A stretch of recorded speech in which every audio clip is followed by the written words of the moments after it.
I worked with Marty for 30 years, and the truth is, Disney wouldn't be Disney without Marty Ramskin.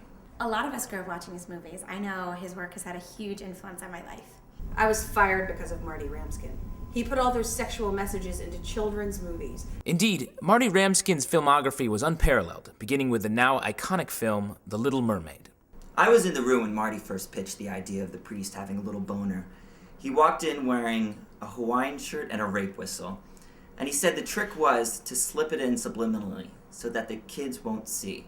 Marty used to have this motto: if there's one thing kids love, it's secrets. That was how it all started.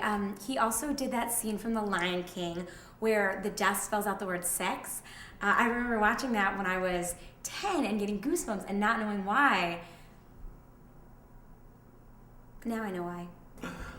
Marty used to watch my kids sometimes, and when I was picking up my son, he would always say to him, "Now remember, that stays between me and you." Why was my son at his house? Don't let them see. Slip it in. The Little Mermaid was a success, but with this victory came increased censorship. And for every idea that Marty got into a movie, there were dozens that never made it to the final cut. Look, Marty was dedicated to realism. I remember in Beauty and the Beast, he insisted that all the servants have genitalia. And in Aladdin, he insisted that the genie have genitalia. And then in The Lion King, he wanted Rafiki to have giant monkey balls. Sorry. Giant monkey balls. He even went back into the vault and screwed with the original cells of Snow White, changing it to, well, I don't want to say. Snow White and the Seven Dicks. Even today, naming all 7 dicks remains a popular drinking game among animators. Let's see, there was Floppy and Bashful. It was a droopy, veiny... Sloppy, bashful, woody, veiny, droopy, flaccid, and cock. While many Disney fans are familiar with the iconic take off your clothes scene, one look through the Disney vault reveals hundreds of unreleased audio messages.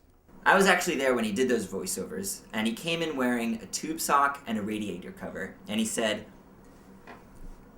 "Let's whisper things to children." The flower that blooms in adversity is the most rare and beautiful of all. Tits. Sir? You went up to the surface again, didn't you? Didn't you? Nothing happened. Anal doesn't count. Ariel. I can see what's happening. What? Butt sex.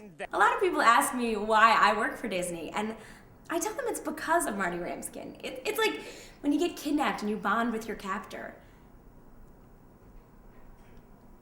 I'm the Elizabeth Smart of animation. One thing's for certain, there will never be another Marty Ramskin. At least that's what I tell my son.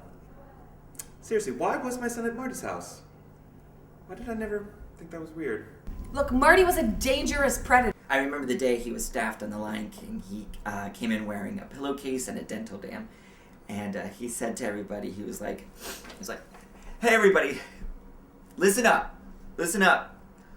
What if Timon was a parasite that lived inside Pumbaa's asshole?" And I was like, that's great. That's really great. But as with most geniuses, his time with us was short. We salute you, Marty Ramskin. Your legend lives on.